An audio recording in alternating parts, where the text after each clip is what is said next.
বগারমার খালে গত ৩০ বছরে কেউ কোনোদিন এটা পরিষ্কার করতে এসছে এরকম কোনো নজির নাই। ভবিষ্যতে যদি যারা দায়িত্বে থাকবেন এবং অ্যাডমিনিস্ট্রেটর যিনি কিংবা মেয়র যিনি হবেন উনি যদি সামান্য একটু গাফলতি করেন তাহলে একদিনের মাথায় আবার ঢাকার জলাবদ্ধতা ফিরে আসবে। লোক লাগবে এবং আমাদের ইনভেস্টমেন্ট লাগবে, আমরা তাহলে এই সার্ভিসটা ঠিক মতো দিতে পারবো। 220 কিলোমিটার খাল নেটওয়ার্ক আছে ঢাকার ভিতরে, 2 সিটি কর্পোরেশন মিলিয়ে, এবং আমাদের সাইডে আছে অ্যারাউন্ড 100 কিলোমিটারের কাছাকাছি। তো এর মধ্যে আমরা 96 কিলোমিটার খাল এক্সকাভেশন কিন্তু করেছি, এটা একটা গুরুত্বপূর্ণ বিষয়। দ্বিতীয় হচ্ছে আমরা প্রায় 220 কিলোমিটার হচ্ছে আমরা ড্রেনেজ নেটওয়ার্ক আমরা পরিষ্কার করেছি, যেটা আমাদের এন্টায়ার ড্রেনেজ নেটওয়ার্কেরও 90% প্লাস। 6 মাসে এই দুটো কাজ আমরা করার কারণে আমরা আইডেন্টিফাই করেছি যে ঢাকার মেইন রোডে যে জলাবদ্ধতাগুলো থাকে সেই জলাবদ্ধতা কিন্তু অনেকটা কমে গিয়েছে, কারণ আমরা এটা প্রথমে আইডেন্টিফাই করেছি এবং সেই কারণে আমরা বড় আকারের কোনো জলাবদ্ধতা, আপনারা জানেন যে 54 বছরের ইতিহাসের সর্বোচ্চ বৃষ্টিপাত কিন্তু এবার গত 2 মাস আগে হয়েছে 196 মিলিমিটার একদিনে রাতের বেলা হয়েছে। ওই দিন সকালে আপনারা অফিসে যারা গিয়েছেন জলাবদ্ধতা কিন্তু দেখেন, আমরা সারা রাত ফাইট করেছি, সারাটা রাত আমরা সবাই জেগেছিলাম। তো এখন পর্যন্ত আমরা যেই কাজগুলো করেছি এগুলো হচ্ছে জলাবদ্ধতাকে দূর করার জন্য এক ধরনের সাফাই করে কাজ করা, আর কি পরিষ্কার করলাম, পানিটা নেমে গেল। দিস আর অল প্র্যাগমেটিক এবং টেম্পোরারি সলিউশন। ভবিষ্যতে যদি যারা দায়িত্বে থাকবেন এবং অ্যাডমিনিস্ট্রেটর যিনি কিংবা মেয়র যিনি হবেন উনি যদি সামান্য একটু গাফলতি করেন তাহলে একদিনের মাথায় আবার ঢাকার জলাবদ্ধতা ফিরে আসবে। তাহলে এটাকে আমরা সাস্টেইন করব কিভাবে, প্রশ্ন আছে না? সাস্টেইন করার জন্য আমাদের যে ড্রেনেজ সেকশন, আমাদের ইঞ্জিনিয়ারিং সেকশন এবং বর্জ্য, আমরা 3 সেকশন মিলে আমরা কিছু অ্যাকশন প্ল্যান করেছি।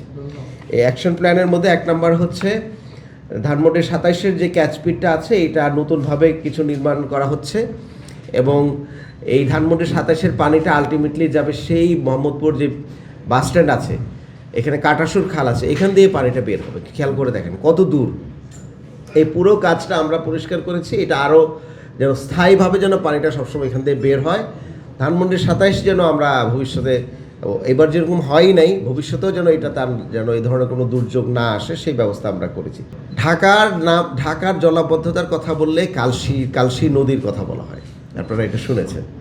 এবার আপনারা কালশী নদী পান নাই, কিন্তু আমরা এটা টেম্পোরারি সমাধান করেছি যে এখানের ভিতরে যেই ড্রেনেজ নেটওয়ার্কটা ছিল এটা 6 থেকে 7টা জায়গায় 90 ডিগ্রি ইউটার্ন করা, এবং বাউনিয়া খালে পানিটি যাওয়ার কোনো রাস্তা তেমনভাবে ছিল না। তো সেটা আমরা আইডেন্টিফাই করে আমরা কিছু সিভিল স্ট্রাকচার করব, এটা আমরা আইডেন্টিফাই করেছি।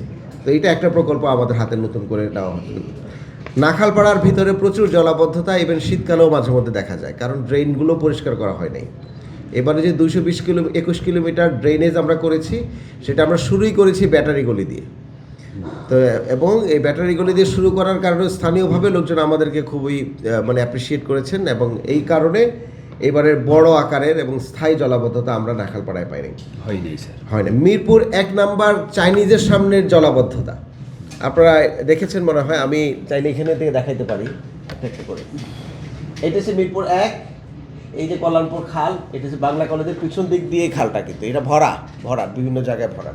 এটা আমরা এক্সকাভেশন করছি, এবং এই চাইনিজের যে রাস্তাটা আছে, এই রাস্তা আছে, যেটা এটা রাস্তা, এইখান থেকে পানিটা বের হওয়ার কোনো রাস্তা ছিল না, শুধু ড্রেনেজ দিয়ে আমরা কিউআরটি করে কোনো রকমে করে এটা করেছি। কিন্তু এখানে এই পুরো খালটা এক্সকাভেশন করে ড্রেনেজটা করে যদি আমরা কল্যাণপুর রিটেনশন পয়েন্ট পর্যন্ত আমরা নিতে পারি তাহলে গিয়ে এই অঞ্চলের জলাবদ্ধতা আমরা কমাতে পারবো। এই খালের কাজ এবং এই মাসে এটা শেষ হয়ে যাবে, কমপ্লিট। সুতরাং আবার আরেকটা হচ্ছে যে এই রাস্তাটাও নিচু, রাস্তার নিচু। এই দুটো কারণ আছে। মিরপুরের 1 নাম্বার যেরকম উঁচু, আবার এদিকে যদি আমি ধরি পোলারবাগ যদি আমরা উঁচু ধরি, এই জায়গাটা আবার একটু নিচু। এটাও কিন্তু একটা প্রবলেম, যে বৃষ্টি হলে পানিটা প্রথমে এসে এই জায়গাটা বেসিনের মতন হয়ে যায়।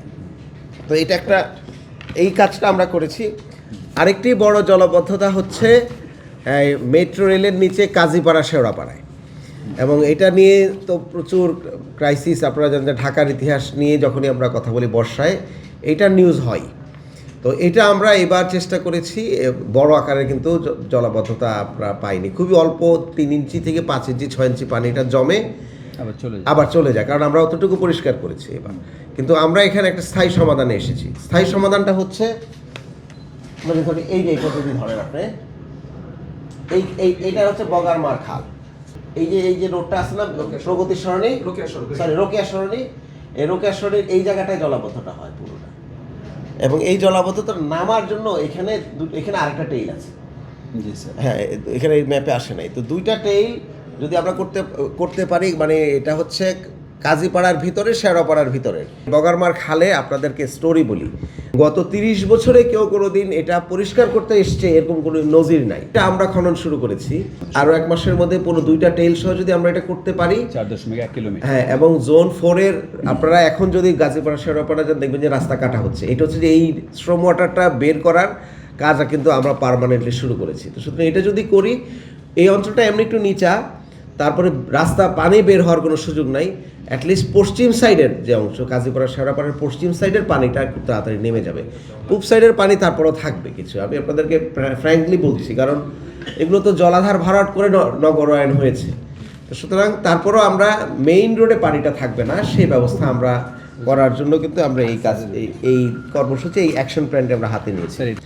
মিরপুর 10 এবং প্যারিস রোড, আপনারা খেয়াল করেছেন যে প্যারিস রোড নিয়ে প্রচুর কষ্ট হচ্ছে মানুষের। এইখানে যে প্যারিস খাল যেটা আছে, সেই খালটা মানে কোথাও 1.5 ফিট, কোথাও 2 ফিট পর্যন্ত চড়া, মানে এখন চড়া আছে। বসুন্ধরা টিস্যু, অশুদ্ধতার বিরুদ্ধে এক বিন্দুও ছাড় নয়। মিরপুর 10 নম্বরে প্রচুর বৃষ্টি হলে হঠাৎ করে দেখবেন যে নিচের ড্রেনেজ থেকে পানিটা উল্টো বের হয়ে আসতেছে। তো এইটার কারণ কি, এটা আমি আপনাদেরকে একটু জানিয়ে রাখি, ভালো হবে। 1 নম্বর হচ্ছে যে পানিটা প্যারিস খাল দিয়ে নেমে যাওয়ার কথা, কিন্তু প্যারিস খালটা ভরা, এটা একটা সমস্যা। দ্বিতীয় হচ্ছে যে প্যারিস খাল থেকে 10 নম্বরের যেই রাস্তাটা, 10 নম্বর থেকে 13 নম্বর 14 নম্বর, এটা হচ্ছে যে প্যারিস খাল যতটুকু উঁচু, তার বেডটা যে পরিমাণ উঁচু, তার থেকে প্রায় 3 ফিট প্লাস হচ্ছে নিচু হচ্ছে এই 10 নম্বর থেকে 14 নম্বর রাস্তাটা। তো সুতরাং বৃষ্টি যখন হয়, সে তো একটা ওয়াটার লেভেল ধরে, এই ওয়াটার লেভেল ধরতে গিয়ে তখন পানিটা উল্টো আসলে 10 নম্বর দিয়ে বেরিয়ে আসে। তো এগুলো আমরা স্পেসিফিক্যালি আমরা ইঞ্জিনিয়ারিং করে ধরে আমরা এটা আইডেন্টিফাই করেছি, এবং এখানে আমরা 2টো কাজ করছি। একটা হচ্ছে বাউনিয়া খাল প্যারিস খালের উন্নয়ন কার্যক্রম হাতে নেওয়া হয়েছে, যেটা মিরপুর 10 নম্বরের জলাবদ্ধতা আমরা স্থায়ীভাবে সমাধান করতে চেষ্টা করব। সুতরাং প্যারিস খালের যা বাসিন্দারা আছেন, তারা আমাদেরকে বারবার ফোন দিয়ে ধন্যবাদ জানাচ্ছেন। আবার স্থানীয় লোকজন আমাদেরকে কাজ করতে বাধা দিচ্ছেন, কারণ কেউ চান না এই জায়গাগুলো আমরা পার্মানেন্টলি সলভ করে ফেলি, এখানে অনেক ধরনের সমস্যা আছে আপনারা জানেন, বাট এটা আমরা হাতে নিয়েছি। এখন এই মুহূর্তে বৃষ্টিতে উত্তরা 4 নম্বর সেক্টরে এক ধরনের জলাবদ্ধতা আপনারা দেখতে পাবেন। আজকে আমি খবর নিচ্ছিলাম এখানে আসতে, কারণ আজকে 3 দিন বৃষ্টিপাত হবে। উত্তরা 4 নম্বর সেক্টরের জলাবদ্ধতা, বিমানবন্দর রেল স্টেশনের এখানে একটা কালভার্ট আছে, সেই কালভার্ট দিয়ে একটা মাস্টার ড্রেনেজ লাইন নির্মাণ করতে হবে। এটা যদি না করা হয় তাহলে আমরা এটা করতে পারবো না, এবং এটা আমরা হাতে নিয়েছি। এখানে একটা চ্যালেঞ্জেস আছে, আপনাদেরকে তাও জানিয়ে রাখি। আপনি দেখবেন যে উত্তরা 1 নম্বর 2 নম্বর সেক্টরের ঠিক উল্টো পাশে, এদিকে 3 নম্বর 4 নম্বর সেক্টরের এদিকে পাশে, এই মাঝখানের জায়গাটায় 5টি প্রকল্প হচ্ছে। এলিভেটেড এক্সপ্রেসওয়ের একটা প্রকল্প আছে, মেট্রোর একটা প্রকল্প আছে, হ্যাঁ, আন্ডারপাসের একটা প্রকল্প আছে। এই মূলত জলাধার ছিল, হ্যাঁ, এইটা পুরোটা কিন্তু একটা বড় জলাধার এবং বেসিন ছিল। যে বৃষ্টি হলে উত্তরার এবং হচ্ছে যে এই সাইডে সিভিল এভিয়েশন পুরো এলাকার পানিটা এখানে এসে জমা হতো, তারপরে এটা বের হতে খাল দিয়ে। এখন এই পুরোটা ভরাট হওয়ার কারণে এই পানিটা বের হওয়ার কোনো রাস্তা নাই। পুরো এয়ারপোর্ট রোড কিন্তু এইবার যদি আমরা ইন্টারফেয়ার না করতাম, এয়ারপোর্ট রোডে মাজা পানি হতো, এতটুকু নিশ্চিত আপনাদেরকে বলতে পারতাম। 1 নম্বর এবং 3 নম্বর সেক্টরের পানিটা যেন 4 নম্বর সেক্টরের পানিটা যেন একসাথে সিভিল এভিয়েশনের পানিটা এদিক দিয়ে কেটে যায়। এবং এরপর আমি আরও 3বার গিয়ে আমরা প্র্যাগমেটিক্যালি ওয়াটারটা পাস করার আমরা একটা ব্যবস্থা করেছি, কিন্তু এটা পার্মানেন্টলি সমাধান করতে হবে। এবং এই পার্মানেন্ট সমাধান হবে যখন এই 5 প্রকল্প এখান থেকে উদ্ধার হয়ে এই জায়গাটাকে আবার খাল, মানে জলাধারের জায়গা জলাধারে ফেরত না দিবে, ততক্ষণ পর্যন্ত কিন্তু এই সমস্যার সমাধান হবে না। আমরা সিভিল এভিয়েশন এবং কসাইবাড়ি খাল কমপ্লিট করেছি, কিন্তু কমপ্লিট সিভিল এভিয়েশন এবং কসাইবাড়ি খালটা কিন্তু আমরা কেটে কমপ্লিট করে রেখেছি, এটা কমপ্লিট হয়েছে। এবং এর মাঝখানে এয়ারপোর্ট, হ্যাঁ, এয়ারপোর্ট রোডে আরেকটি বিষয় হচ্ছে, আপনারা দেখবেন যে এয়ারপোর্টের নতুন যেই স্থাপনা, নতুন যে টার্মিনাল, তার আরেকটু আগে এখানে পানি জমে। তো এইটার কারণ হচ্ছে যে এটা পূব দিকে পানিটা বের হওয়ার রাস্তা ছিল, এলিভেটেড এক্সপ্রেসওয়ে কারণে এটা বন্ধ করে দিয়েছিল তারা। আমরা বারবার যোগাযোগ করে আমরা কিছুটা কেটে এখন ওয়াটার পাস করার ব্যবস্থা করেছি, এটা আপনারা দেখেছেন যে বারবার। তো সুতরাং এটাও আমরা সমাধান করেছি, নাহলে airport road it could have been a big disaster এই সময়ের জন্য হতো আর কি। আমাদের উত্তর সিটি কর্পোরেশন থেকে আমরা এই সবগুলো খালের ডিমার্কেশন পিলার করে ডিমার্কেশন পিলার স্থাপন করা শেষ হয়েছে। দেখেন একদম স্থায়ী পিলার আমরা CSRS ধরে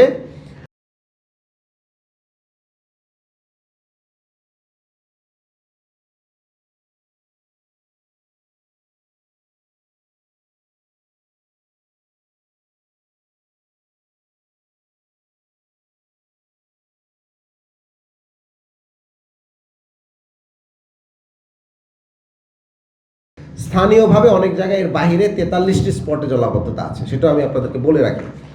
সেগুলো কোথায়? একদম ধরেন উত্তরখানের একটা চিপা রাস্তা যেখানে এখনো ড্রেনেজ নেটওয়ার্ক হয় নাই, অথবা মহানগর প্রজেক্টের পেছনের কোনো একটি জায়গায়, যে ব্লকের একটা পেছনের জায়গা যেখানে ড্রেনেজ নেটওয়ার্ক এখনো তৈরি হয় নাই। তো সেই জায়গাগুলো আমরা গ্র্যাজুয়ালি অ্যাড্রেস করবো। এই 6 মাসে আমরা এতটুকু অ্যাচিভ করেছি। ওয়াসা থেকে খালগুলো নেওয়ার পর থেকে, ড্রেনেজগুলো আমাদেরকে নেওয়ার পর থেকে আমরা একটা লোকও নিয়োগ হয় নাই। খালগুলো আমাদেরকে দেওয়া হয়েছে, ড্রেনেজগুলো যে 220 কিলোমিটার প্লাস ড্রেনেজ আমাদেরকে তত্ত্বাবধান করার জন্য, মেনটেন করার জন্য, উন্নয়ন করার জন্য দেওয়া হয়েছে, একটা লোক সাথে দেওয়া হয়নি এখন পর্যন্ত। তো সুতরাং সিটি কর্পোরেশনের সক্ষমতা যদি আমি বাড়াতে চাই, কিংবা জলবদ্ধতা নিয়ে যারা অতীতে সিটি কর্পোরেশনকে নিয়ে যারা লিড দিয়েছেন তাদের উচিত ছিল এই নেগোশিয়েটটা করা, যে আমাদেরকে এতগুলো দায়িত্ব অ্যাডিশনাল দেওয়া হয়েছে, তার সাথে আমার লোকবল কোথায়, ইনভেস্টমেন্ট কোথায়, এবং এর সাথে লজিস্টিক্স কোথায়, তিনটে জিনিস তো আমার লাগবে। তো সুতরাং আমি এসেই আমরা সিদ্ধান্ত নিয়েছি যে আমরা জনবলের জন্য আমরা সার্কুলার দিয়েছি, হয়তো আশা করি আমরা এই 6 মাসের মধ্যে বিভিন্ন সার্কুলার দিয়ে লোক লাগবে। লোক ছাড়া আমরা কাজ করব কিভাবে? এর সাথে নতুন করে যোগ হচ্ছে দিয়াবাড়ি এবং দিয়াবাড়ি 18টি ওয়ার্ড এবং হচ্ছে পূর্বাচল। তো সেই জন্য তো আমাদের লোক লাগবে এবং আমাদের ইনভেস্টমেন্ট লাগবে। সুতরাং লোকাল গভর্নমেন্ট থেকে যদি আমাদেরকে আর্থিক সহায়তা দেওয়া হয় এবং দ্রুত আমাদেরকে এই লোকবল নিয়োগের ক্ষেত্রে আমাদেরকে দ্রুত সাপোর্টগুলো যদি দিয়ে দেয়, আমরা তাহলে এগুলোকে আসলে প্রপারলি মোকাবেলা করতে পারবো এবং আমরা সার্ভিসটা ঠিক মতো দিতে পারবো।